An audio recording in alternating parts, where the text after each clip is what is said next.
నమస్తే welcome to non stop news. రోజంతా బిజీగా ఉన్నారా? న్యూస్ అప్డేట్స్ మిస్ అయ్యారా? డోంట్ వరీ, బ్రేక్స్ లేకుండా బోర్ కొట్టకుండా నాన్ స్టాప్ న్యూస్ ప్రతిరోజు రాత్రి 9 గంటలకు నేను హిమబిందు.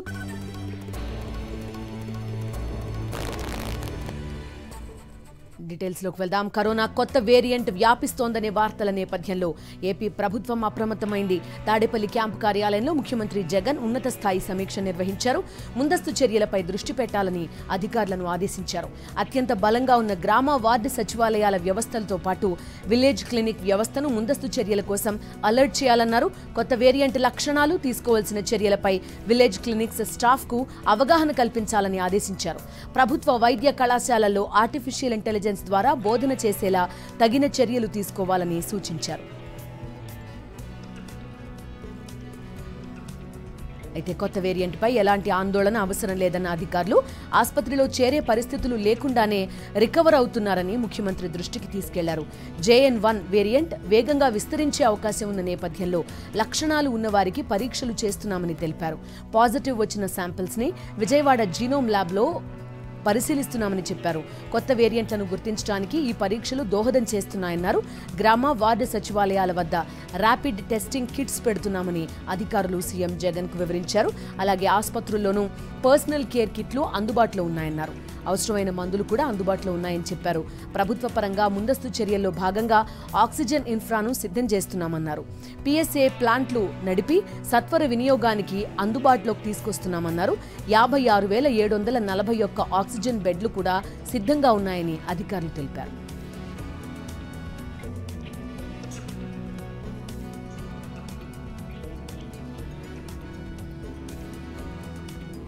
ఏపీ అసెంబ్లీ ఎన్నికల కసరత్తును ప్రారంభించింది. కేంద్ర ఎన్నికల సంఘం 2 రోజుల పర్యటనలో భాగంగా రాష్ట్రానికి వచ్చిన సీనియర్ డిప్యూటీ ఎన్నికల కమిషనర్ ధర్మేంద్ర శర్మ ఆధ్వర్యంలోని అధికారుల బృందం అధికారులతో వరుసగా భేటీ అవుతోంది.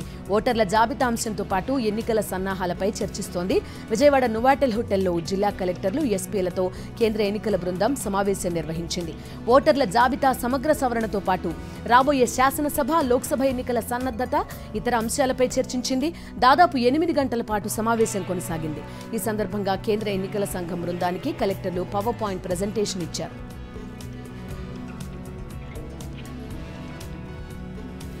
తొలి రోజు 18 జిల్లాల్లో ఎన్నికల సన్నద్ధతపై కేంద్ర ఎన్నికల బృందం సమీక్ష జరిపింది. జిల్లాల వారీగా ఓటర్ల జాబితా, ఎన్నికల నిర్వహణ సన్నద్ధత, రీపోలింగ్ కేంద్రాల పరిస్థితి, భద్రతా చర్యలు, బందోబస్తు సహా అనేక అంశాలపై అధికారులు చర్చించారు. అలాగే రాజకీయ పార్టీల ఫిర్యాదులపైన సమీక్షించారు. బోగస్ ఓట్లు, డబుల్ ఎంట్రీ ఓట్లపై ఎలాంటి చర్యలు తీసుకుంటున్నారనే దానిపై కేంద్ర ఎన్నికల బృందం అధికారులను వివరాలడిగింది. రేపు ఉదయం మిగిలిన 8 జిల్లాల కలెక్టర్లు, ఎస్పీలతో కేంద్ర ఎన్నికల బృందం సమావేశం నిర్వహించనుంది. ఈ భేటీ తర్వాత ప్రభుత్వ ప్రధాన కార్యదర్శి, డీజీపీలతో పాటు ఎన్నికలతో సంబంధం ఉన్న కేంద్ర, రాష్ట్ర ఉన్నతాధికారులతోనూ ఈసీ టీం భేటీ కానుంది.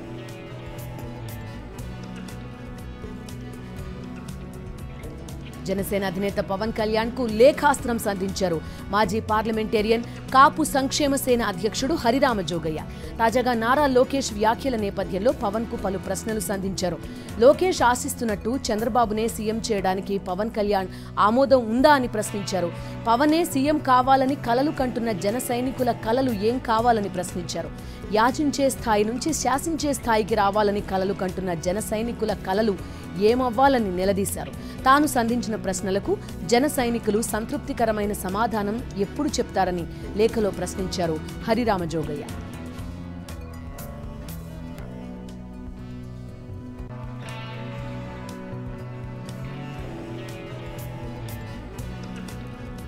అధికారం కోసం ఎంతకైనా బరితెగించి మాట్లాడడం చంద్రబాబు, పవన్ కే చెల్లిందన్నారు మాజీ మంత్రి Perni Nani.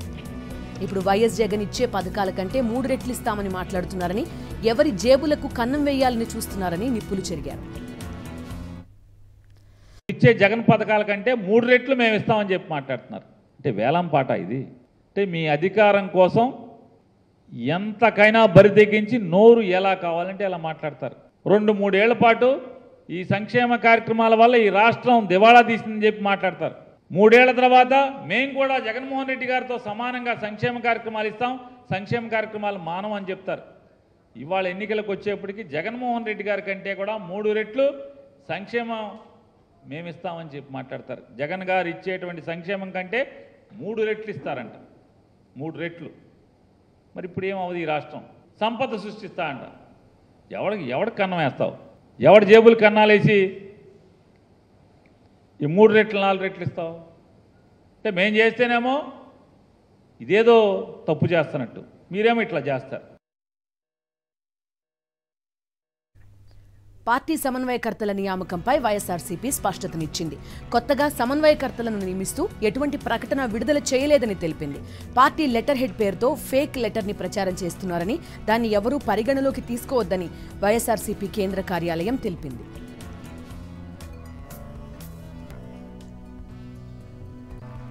Inner ring road కేసులో చంద్రబాబు ముందస్తు బెయిల్ పిటిషన్పై కీలక పరిణామం. రెడ్ బుక్ పేరుతో లోకేష్ బెదిరిస్తున్నారని కోర్టులో మెమో ఫైల్ చేసింది సిఐడి. చంద్రబాబు కేసులు విచారిస్తున్న అధికారులను బెదిరిస్తున్నట్టు కోర్టులో సిఐడి మెమో దాఖలు చేసింది. ఈ అంశాలను పరిగణలోకి తీసుకుని చంద్రబాబుకు ముందస్తు బెయిల్ ఇవ్వొద్దని సిఐడి కోరింది. కౌంటర్ దాఖలు చేయాలని చంద్రబాబుకు ఏపీ హైకోర్టు ఆదేశించింది.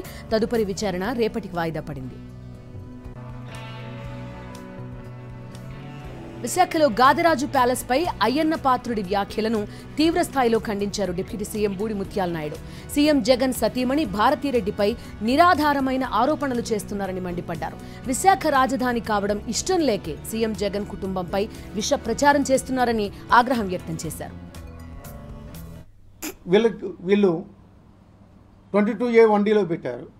అంటే ఆ రోజు తెలుగుదేశం ప్రభుత్వం ఐదో నెలలో అంటే ఇప్పుడు సుమారుగా 7 మాసాలు క్రితమే ఆ యజమానికి రెగ్యులేషన్ చేసుకోమని చెప్పి ఆఫీస్కి వచ్చి విషయాన్ని తెలుసుకొని రెగ్యులేషన్ చేసుకోమని చెప్పి దానికి కావాల్సిన చెల్లించవలసినటువంటి పైకం చెల్లించుకొని రెగ్యులేషన్ చేసుకోవాలని ఆథరైజేషన్ చేసుకోవాలని చెప్పేసి ఆ రోజు జాయింట్ కలెక్టర్ నోటీస్ ఇవ్వడం జరిగింది. దాన్ని ఈ విధంగా వక్రీకరించి అప్పుడెప్పుడో జరిగిన దాన్ని ఈ మూడు వారాల క్రితం భారతీయ గారు వచ్చినట్టు వచ్చేమో చూసినట్టు దాన్ని కొనుగోలు చేయమన్నట్టు ఏ విధంగా మీరు మాట్లాడుతున్నారు? అసలు మీరు మతిని మాట్లాడుతున్నారా? మీరు ఏమైనా మతి భ్రమించి మాట్లాడుతున్నారా? అసలు ఎక్కడ తీసుకుపోదామని వ్యవస్థని అనేక సందర్భాల్లో నోటంట మాట్లాడకూడని మాటలు కూడా మీ నోటంట వచ్చాయి. అసలు మీరు గతంలో ఓ రాజకీయ పార్టీలో ఒక రాష్ట్ర మంత్రిగా బాధ్యతలు చేపట్టినటువంటి సంస్కారాన్ని కూడా మర్చిపోయి మరి మాట్లాడుతున్నారు. అసలు ఆంధ్రజ్యోతి పత్రిక ప్రతులను తగలబెట్టి నిరసన తెలిపారు ఏపీ సచివాలయ ఉద్యోగులు. తప్పుడు కథనాలు ప్రచురించిందంటూ ఆంధ్రజ్యోతికి నిరసనగా ఉద్యోగులు ఆందోళన చేపట్టారు. సెక్షన్ ఆఫీసర్ల ప్రమోషన్ అంశంపై తప్పుడు వార్తలు రాశారని ఫైర్ అయ్యారు. ఆంధ్రజ్యోతి క్షమాపణ చెప్పనందుకు పత్రిక ప్రతులు తగులబెట్టి నిరసన తెలిపారు. సచివాలయ ఉద్యోగుల సంఘం అధ్యక్షుడు వెంకట్రామిరెడ్డి ఆధ్వర్యంలో ఈ నిరసన కార్యక్రమం జరిగింది.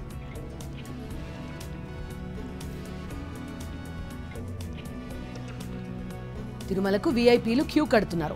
సుప్రీంకోర్టు నుంచి 7, ఏపీ, తమిళనాడు, తెలంగాణ, కర్ణాటక రాష్ట్రాల నుంచి 35 మంది జడ్జిలు వస్తున్నట్టు అధికారులు తెలిపారు. ఇక సర్వదర్శనం భక్తులకు టోకెన్ల కేటాయింపు కొనసాగుతోంది. ప్రస్తుతం 26వ తేదీకి సంబంధించిన దర్శన టోకెన్లను టీటీడీ అధికారులు కేటాయించారు.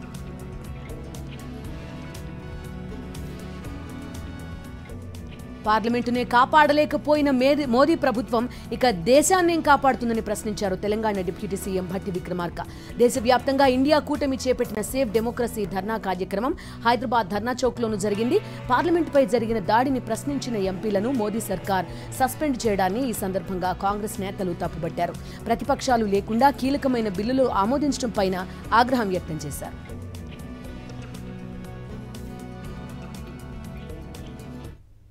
పార్లమెంట్ ని రక్షించుకోలేనటువంటి ఈ పాలకులు భారతదేశాన్ని రక్షిస్తారా అని ప్రతి ఒక్కళ్ళు ఈరోజు ఆలోచన చేస్తా ఉన్నారు. ఇంత పెద్ద సువిశాలమైనటువంటి భారతదేశాన్ని కాపాడాల్సినటువంటి భారత పార్లమెంట్ లేకపోతే భారత ప్రభుత్వం ఈరోజు ఈ దేశ రక్షణని పూర్తిగా గాలికి వదిలేసిందని చెప్పడానికి ఎటువంటి సందేహం లేదు. ఎన్నికలు వస్తున్నటువంటి ప్రతి సందర్భంలో బార్డర్లో ఏదో ఒక చిన్న అంశాన్ని సృష్టించడం, ఈ దేశ రక్షణ కోసం మేము ప్రాణాలు సైతం పడంగా పెట్టామనేటువంటి భావోద్రేకం అనేటువంటి భ్రమలు కల్పించడం, దాని ద్వారా అధికారంలో రావాలనేటువంటి ఆలోచన తప్ప నిజంగా ఈ దేశాన్ని రక్షిస్తామని కానీ భారత పార్లమెంట్ కానీ ప్రజాస్వామ్యాన్ని కానీ కాపాడదామనేటువంటి ఆలోచన కానీ లేకపోతే ప్రపంచ దేశాల్లో అతిపెద్ద ప్రజాస్వామ్య దేశం అయినటువంటి భారతదేశ గౌరవాన్ని నిలబెడదామనేటువంటి ఆలోచన కానీ ఈ పాలకులు లేదని చెప్పడానికి ఎంతకంటే స్పష్టమైనటువంటి సంఘటనలు ఏమీ లేవని చెప్తూ 9.5 తెలంగాణ ప్రగతి ప్రస్థానం దేశ చరిత్రలో సువర్ణాధ్యాయమని బీఆర్ఎస్ వర్కింగ్ ప్రెసిడెంట్ కేటీఆర్ అన్నారు. దేశంలోని అగ్రగామి రాష్ట్రాన్ని అవమానిస్తే ఎట్టి పరిస్థితుల్లోనూ ఊరుకోబోమని హెచ్చరించారు. గణాంకాలతో సహా వాస్తవ తెలంగాణ ముఖ చిత్రాన్ని ఆవిష్కరించేందుకు తెలంగాణ భవన్ వేదికగా రేపు స్వేదపత్రం విడుదల చేయనున్నట్టు ఆయన ట్విట్టర్ వేదికగా వెల్లడించారు. అప్పులు కాదు, తెలంగాణ రాష్ట్రానికి సృష్టించిన సంపదను ఆవిష్కరించేందుకు పవర్ పాయింట్ ప్రెజెంటేషన్ ఇస్తున్నట్టు వివరించారు.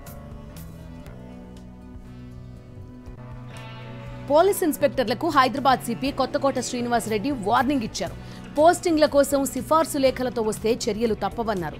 లేఖలు పట్టుకుని వచ్చిన వారి పేర్లు ఏసీఆర్లో నమోదు చేస్తామని స్పష్టం చేశారు. ఒక్కసారి ఏసీఆర్లో పేరు నమోదు చేస్తే ప్రమోషన్లు ఉండవన్నారు. రాజకీయ ఒత్తిళ్లకు తలొగ్గే ప్రసక్తే లేదన్నారు హైదరాబాద్ పోలీస్ కమిషనర్ కొత్తకోట శ్రీనివాస్ రెడ్డి. సిఫార్సు లేఖలతో వచ్చే వారికి పోస్టింగ్ ఇచ్చేది లేదని తేల్చి చెప్పారు. తెలంగాణలో పెండింగ్ చలాన్లపై పోలీసులు మరోసారి రాయితీ ప్రకటించారు. గతంలో ఇచ్చిన దానికన్నా ఈసారి ఎక్కువ రాయితీ ఇస్తున్నారు. ఈ నెల 26 నుంచి పెండింగ్ చలాన్లపై రాయితీ ఇవ్వనున్నారు. ఆర్టీసీ బస్సులు, తోపుడు బళ్లపై 90%, 4 వీలర్స్, ఆటోలకు 60%, 2 వీలర్స్ పై 80% రాయితీ ఇవ్వనున్నారు. హెవీ వెహికల్స్ పై 50% రాయితీ ఇవ్వనున్నారు. ప్రస్తుతం తెలంగాణలో 2 కోట్లకు పైగా చలాన్లు పెండింగ్ లో ఉన్నాయి. హైదరాబాద్ నగరంలో కరోనా కలకలం రేపుతోంది. లేటెస్ట్ గా హైదరాబాద్ నీలోఫర్ ఆసుపత్రిలో 2 చిన్నారులకు కరోనా వచ్చింది. 4-5 రోజులుగా తీవ్రమైన జ్వరం, ఊపిరి పీల్చుకోవడంతో ఇబ్బంది పడుతున్న చిన్నారులను నీలోఫర్ ఆసుపత్రికి తీసుకొచ్చారు. అనుమానం వచ్చిన డాక్టర్లు కోవిడ్ టెస్ట్ చేయగా పాజిటివ్ వచ్చింది. చిన్నారులకు ఐసోలేషన్ వార్డులో ట్రీట్మెంట్ ఇస్తున్నారు. ఇక గ్రేటర్ హైదరాబాద్ పరిధిలో నిన్న ఒక్కరోజే 4 కరోనా కేసులు వెలుగు చూశాయి. ప్రస్తుతం రాష్ట్ర వ్యాప్తంగా మొత్తం 19 యాక్టివ్ కేసులున్నాయి. ఇందులో 16 కేసులు హైదరాబాద్ పరిధిలోనే నమోదయ్యాయి. వరంగల్లో కూడా కరోనా కేసులు కలకలం రేపుతున్నాయి. కరోనా వ్యాప్తితో ఎంజీఎం సిబ్బంది అప్రమత్తమయ్యారు. మాస్క్ లేనిదే ఆసుపత్రిలోకి అనుమతించడం లేదు. భూపాల్పల్లికి చెందిన మహిళకు కరోనా లక్షణాలు కనిపించడంతో కోవిడ్ వార్డులో చికిత్స అందిస్తున్నారు వైద్యులు.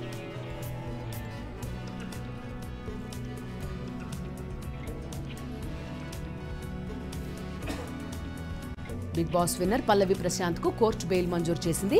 ప్రశాంత్ కు షరతులతో కూడిన బెయిల్ మంజూరు చేసిన నాంపల్లి కోర్టు ఆదివారం పోలీసుల ముందు విచారణకు హాజరు కావాలని ఆదేశించింది.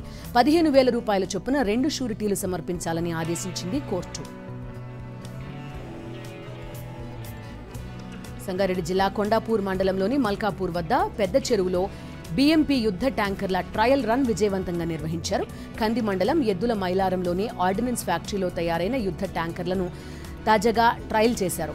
ఇందులో BMP conversion vehicle, BMP over railing వాహనాలను ట్రయల్ రన్లో పరీక్షించారు. 14 టన్నుల బరువున్నప్పటికీ నీళ్లలో తేలుతూ పడవలా ప్రయాణం చేయడం ఈ వాహనాల ప్రత్యేకత. కాగా నీళ్లలో గంటకు 7 నుంచి 8 కిలోమీటర్ల స్పీడ్తో వెళ్లడం, రోడ్డుపై 30 కిలోమీటర్ల వేగంతో ప్రయాణిస్తాయని ఓడీఎఫ్ అధికారులు చెప్పారు.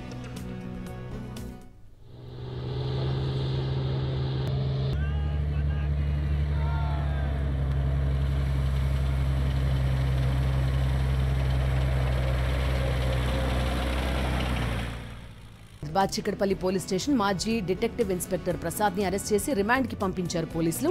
రియల్ ఎస్టేట్ వ్యవహారంలో తలదూర్చినందుకు ప్రసాద్ పై అధికారులు చర్యలు తీసుకున్నారు. రియల్ ఎస్టేట్ వ్యవహారంలో 2 వ్యక్తుల్ని కిడ్నాప్ చేసి దారుణంగా కొట్టాడు ప్రసాద్. 2 రోజుల క్రితం ఈ ఘటన జరగ్గా ఉన్నతాధికారుల ఆదేశాలతో చిక్కడపల్లి పోలీసులు చర్యలకు ఉపక్రమించారు. ప్రస్తుతం వీఆర్లో ఉన్న ప్రసాద్ ని అరెస్ట్ చేసి రిమాండ్ కి తరలించారు. జాతీయ వార్తలకు వెళ్దాం. పార్లమెంట్ నుంచి 146 మంది విపక్ష ఎంపీల సస్పెన్షన్ కు నిరసనగా దేశవ్యాప్తంగా ఆందోళన చేపట్టాయి ఇండియా కూటమి పార్టీలు. ఢిల్లీ జంతర్ మంతర్ వద్ద సేవ్ డెమోక్రసీ పేరిట నిరసన ప్రదర్శన నిర్వహించారు. కేంద్రం ప్రతిపక్షాల గొంతు నొక్కి ప్రజాస్వామ్యాన్ని నాశనం చేస్తున్న తీరును ప్రజలు గమనిస్తున్నారన్నారు విపక్ష నేతలు. పార్లమెంట్లో భద్రతా వైఫల్యంపై హోంమంత్రి అమిత్ షా వివరణ కోరినందుకే ఇంతమంది ఎంపీలను సస్పెండ్ చేశారని మండిపడ్డారు. నిరుద్యోగం వల్ల యువతలో అసహనం పెరుగుతోందని, ఉపాధి అవకాశాలు కల్పించాల్సిన బాధ్యత కేంద్రానిది కాదా అని ప్రశ్నించారు కాంగ్రెస్ నేత రాహుల్ గాంధీ. 7.5 घंटे नरेंद्र मोदी जी की सरकार में हिंदुस्तान का युवा सेल फोन पे बैठा है. क्यों? क्योंकि नरेंद्र मोदी जी ने उसको रोजगार नहीं दिया है। इसीलिए ये जो युवा थे जिन्होंने सिक्योरिटी ब्रीच जरूर की, वो भी आपकी गलती है। मीडिया क्या कहती है? मीडिया कहती है कि पार्लियामेंट के बाहर सांसद लोग बैठे थे, वहां पे राहुल गांधी ने वीडियो ले लिया। मतलब इन्होंने ये नहीं कहा कि 150 सांसदों को बाहर कर दिया, पार्लियामेंट के बाहर खड़ा कर दिया। यह सवाल मीडिया ने नहीं पूछा। కర్ణాటకలోని కాంగ్రెస్ ప్రభుత్వం చిక్కుల్లో పడింది. కేంద్ర హోంమంత్రి అమిత్ షాను కలిసేందుకు ఢిల్లీ వెళ్లిన సీఎం సిద్దరామయ్య ప్రైవేట్ జెట్లో ప్రయాణించడంపై విమర్శలు ఎక్కుపెట్టింది విపక్ష బీజేపీ. ఆర్థిక సమస్యలు, కరువు కష్టాలతో రాష్ట్రం అల్లాడుతుంటే ముఖ్యమంత్రి రాజభోగాలు ప్రదర్శిస్తున్నారని మండిపడింది. కర్ణాటక మంత్రి జమీర్ అహ్మద్ ఖాన్ ఈ లగ్జరీ జెట్ కి సంబంధించిన వీడియోను సోషల్ మీడియాలో పోస్ట్ చేశారు. ఇందులో సీఎం సిద్దరామయ్యతో పాటు పలువురు మంత్రులు ఉన్నారు.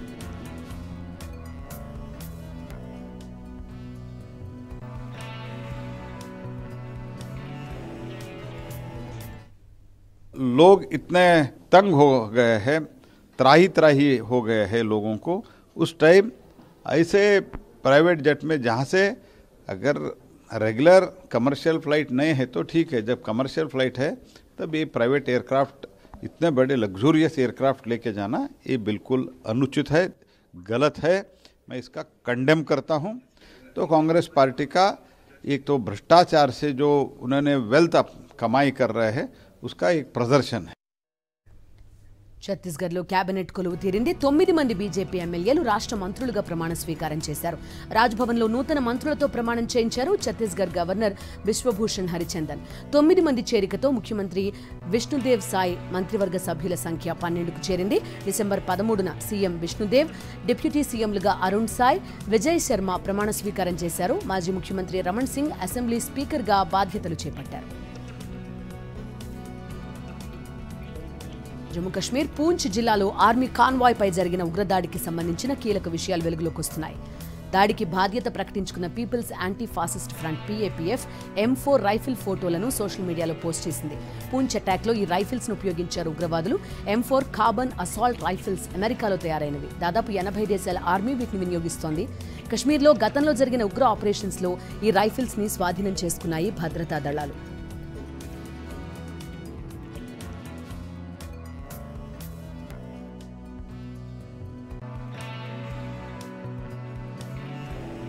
లోక్సభలో భద్రతా వైఫల్యం ఘటనపై అన్ని కోణాల్లో దర్యాప్తు చేస్తున్నారు ఢిల్లీ పోలీసులు. 6 నిందితులకు సైకో అనాలిసిస్ పరీక్షలు నిర్వహించారు. పార్లమెంటుపై అలజడి సృష్టించేందుకు డిసెంబర్ 13వ తేదీనే ఎందుకు ఎంచుకున్నారు, దాడికి కుట్ర చేసిన అసలు సూత్రధారులు ఎవరు అనే అంశాలను పరిశోధిస్తున్నారు దర్యాప్తు అధికారులు. మరోవైపు లోక్సభలో గందరగోళం సృష్టించిన ఘటనకు మాస్టర్ మైండ్ గా భావిస్తున్న నిందితుడు లలిత్ జా పోలీస్ కస్టడీని జనవరి 5 వరకు పొడిగించింది ఢిల్లీ కోర్టు.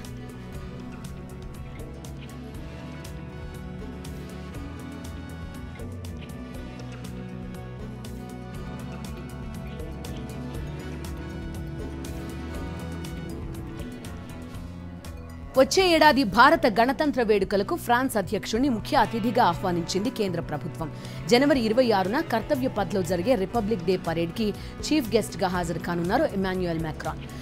కేంద్ర విదేశాంగ శాఖ వర్గాలు ఈ విషయాన్ని వెల్లడించాయి. ఫ్రెంచ్ ప్రెసిడెంట్ భారత గణతంత్ర వేడుకలకు హాజరవడం ఇది 6సారి. 2024 రిపబ్లిక్ డే వేడుకలకు తొలుత అమెరికా అధ్యక్షుడు జో బైడెన్ ను ముఖ్య అతిథిగా ఆహ్వానించింది మోదీ సర్కార్. అయితే షెడ్యూల్ సమస్య కారణంగా భారత పర్యటనకు రాలేనని స్పష్టం చేశారు బైడెన్. దీంతో ఫ్రాన్స్ అధ్యక్షునికి ఆహ్వానం పంపింది భారత ప్రభుత్వం.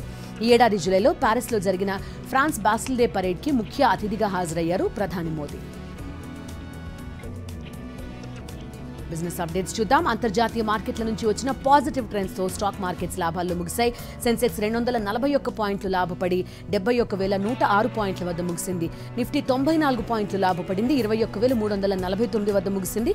సెక్టర్ సూచీల్లో రియాలిటీ సూచీలు 2.52%, టెక్ సూచీలు 1.75%, మెటల్ సూచీలు 1.92%, ఆటో సూచీలు 1.37% లాభపడ్డాయి.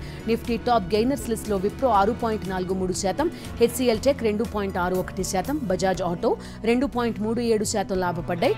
నిఫ్టీ టాప్ లూజర్స్ లిస్టులో Grasim 1.83%, HDFC bank 1.07%, Bajaj finance 1.05% నష్టపోయాయి. కొత్త సిమ్ కార్డ్ కనెక్షన్ కావాలంటే ఇక నుంచి బయోమెట్రిక్ ధృవీకరణను తప్పనిసరి చేసింది కేంద్రం. ఇప్పటి వరకు కొత్త కనెక్షన్ ఇచ్చేందుకు ఖాతాదారు గురించి తెలుసుకోవడం కోసం కేవలం కేవైసీ కింద ఆధార్ సంఖ్య మాత్రమే తీసుకునేవారు. కానీ ఇప్పుడు డూప్లికేట్ సిమ్లను అరికట్టేందుకు కొత్త నిబంధనలు అమల్లోకి తెచ్చింది కేంద్రం. రిలయన్స్ జియో మాత్రమే ఇప్పటి వరకు కొత్త కనెక్షన్ ఇచ్చేందుకు తొలి నుంచి వేలిముద్ర అవకాశాన్ని అమల్లోకి తెచ్చింది. టెలికాం నూతన చట్టం పూర్తిగా అమల్లోకి వస్తే ప్రస్తుత మొబైల్ వినియోగదారులు కూడా బయోమెట్రిక్ అథెంటికేషన్ ఇవ్వడం తప్పనిసరి అవుతుంది. వాల్మార్ట్ హామీ ఇచ్చిన $60 కోట్ల పెట్టుబడితో కలిపి మొత్తంగా $100 కోట్ల అంటే సుమారు 8,300 కోట్లు సమీకరించే యత్నాల్లో ఫ్లిప్కార్ట్ ఉన్నట్టుగా సంబంధిత వర్గాల ద్వారా తెలుస్తోంది. 2021 తర్వాత ఫ్లిప్కార్ట్ ఇంత పెద్ద మొత్తంలో నిధులు సేకరించడం ఇదే అవుతుంది. ఆ ఏడాది సంస్థ విలువను $37.6 బిలియన్ పరిగణించి $3.6 బిలియన్ నిధులను కంపెనీ సమీకరించింది. 2022 డిసెంబర్లో సంస్థ నుంచి ఫోన్ పేను విభజించాక ఫ్లిప్కార్ట్ విలువను $33 బిలియన్ సవరించారు. ఈ విలువతో పోలిస్తే 5 నుంచి 10% అధికంగా సంస్థ విలువగా లెక్కగట్టి పెద్ద మొత్తంలో నిధులను సమీకరించే అవకాశం ఉందని తెలుస్తోంది. స్పోర్ట్స్ డీటెయిల్స్ చూద్దాం. భారత రెజ్లింగ్ సమాఖ్య స్టార్ రెజ్లర్ల మధ్య వివాదం మరింత ముదురుతోంది. WFI అధ్యక్షుడిగా సంజయ్ సింగ్ ఎన్నికను నిరసిస్తూ పద్మశ్రీని వెనక్కి ఇచ్చారు రెజ్లర్ బజరంగ్ పూనియా. సాక్షి మాలిక్ రిటైర్మెంట్ ప్రకటించిన 24 గంటల్లోనే సంచలన నిర్ణయం ప్రకటించాడు Bajrang Punia. Wrestling federation of India కొత్త అధ్యక్షుడిగా సంజయ్ సింగ్ ఎన్నికపై వివాదం మరింత రాజుకుంటోంది. ఆయన ఎన్నికను నిరసిస్తూ ఒలింపిక్ పతక విజేత సాక్షి మాలిక్ రిటైర్మెంట్ ప్రకటించగా తాజాగా మరో స్టార్ రెజ్లర్ బజరంగ్ పూనియా సంచలన నిర్ణయం తీసుకున్నాడు. కేంద్ర ప్రభుత్వ పురస్కారం పద్మశ్రీని వెనక్కి ఇచ్చేస్తున్నట్టు ప్రకటించాడు. ఈ మేరకు ప్రధాని మోదీకి బహిరంగ లేఖ రాశాడు. ప్రధాని నివాసం 7 లోక్ కళ్యాణ్ మార్గ్ వద్దకు చేరుకుని బయట ఫుట్పాత్ పై తన పద్మశ్రీ మెడల్ను వదిలేశాడు బజరంగ్ పూనియా. WFI మాజీ అధ్యక్షుడు బ్రిజ్ భూషణ్ శరణ్ సింగ్ పై లైంగిక వేధింపుల ఆరోపణలు చేస్తూ సాక్షి మాలిక్, బజరంగ్ పూనియా, వినేష్ ఫొగాట్ తదితర అగ్రశ్రేణి రెజ్లర్లు దాదాపు 40 రోజుల పాటు ఢిల్లీలోని జంతర్ మంతర్ వద్ద ధర్నా నిర్వహించారు. తగిన చర్యలు చేపడతామని కేంద్ర క్రీడా శాఖ మంత్రి అనురాగ్ ఠాకూర్ భరోసా ఇవ్వడంతో దీక్ష విరమించారు. బ్రిజ్ భూషణ్ పై కఠిన చర్యలు చేపట్టడంతో పాటు భారత రెజ్లింగ్ సమాఖ్యకు మహిళా అధ్యక్షురాలు కావాలని డిమాండ్ చేశారు స్టార్ రెజ్లర్స్. అయితే తాజాగా జరిగిన ఎన్నికల్లో బ్రిజ్ భూషణ్ అనుచరుడైన సంజయ్ సింగ్ WFIకి అధ్యక్షుడయ్యాడు. దీంతో తీవ్ర అసంతృప్తి వ్యక్తం చేసిన సాక్షి మాలిక్ రెజ్లింగ్కు రిటైర్మెంట్ ప్రకటించింది. తన బూట్లను బల్లపై పెట్టి కన్నీళ్లతో నిష్క్రమించింది. రెజ్లర్ల ఆందోళనకు తొలి నుంచి మద్దతుగా నిలుస్తోన్న బాక్సర్ విజేంద్ర సింగ్ దీనిపై స్పందించాడు. సాక్షి మాలిక్కే న్యాయం జరగకపోతే ఇక ఆడపిల్లల్ని వారి తల్లిదండ్రులు ఎలా పంపిస్తారని ప్రశ్నించాడు. దీనిపై రాష్ట్రపతి, ప్రధాని సమాధానం చెప్పాలని డిమాండ్ చేశాడు విజేందర్ సింగ్.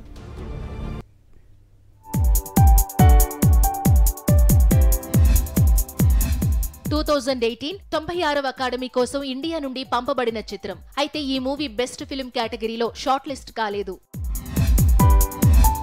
జిగర్ తాండా XX మూవీ రీసెంట్ గా థియేటర్లలోకి వచ్చింది. ఇక లేటెస్ట్ గా ఈ movie rotor dam film festival కు ఎంపికయ్యింది. రామ్ గోపాల్ వర్మ రూపొందించిన వ్యూహం డిసెంబర్ 29న విడుదల కాబోతోంది. ఇక ఈ మూవీ ప్రీ రిలీజ్ ఈవెంట్ ను 23వ తారీఖున నిర్వహించబోతున్నారు. ప్రభాస్, ప్రశాంత్ నీల్ కాంబోలో రూపొందిన సలార్ మూవీ శుక్రవారం థియేటర్లలోకి వచ్చింది. ఈ మూవీ మంచి టాక్ సొంతం చేసుకుంది. వెంకటేష్ హీరోగా నటిస్తున్న సైంధవ్ మూవీ ట్రైలర్ జనవరి మొదటి వారంలో విడుదలయ్యే అవకాశాలు ఉన్నాయట. NTR, కొరటాల శివ కాంబోలో రూపొందుతున్న దేవర మూవీ టీజర్ జనవరి 1న విడుదల కాబోతున్నట్లు సమాచారం. మహేష్, త్రివిక్రమ్ కాంబోలో తెరకెక్కుతున్న గుంటూరు కారం మూవీ ప్రీ రిలీజ్ ఈవెంట్ జనవరి మొదటి వారంలో జరగబోతున్నట్టు టాక్. తేజ సజ్జా హీరోగా నటిస్తున్న హనుమాన్ మూవీకి ప్రశాంత్ వర్మ దర్శకుడు. ఇక ఈ మూవీకి 42 కోట్ల బడ్జెట్ అయిందని సమాచారం.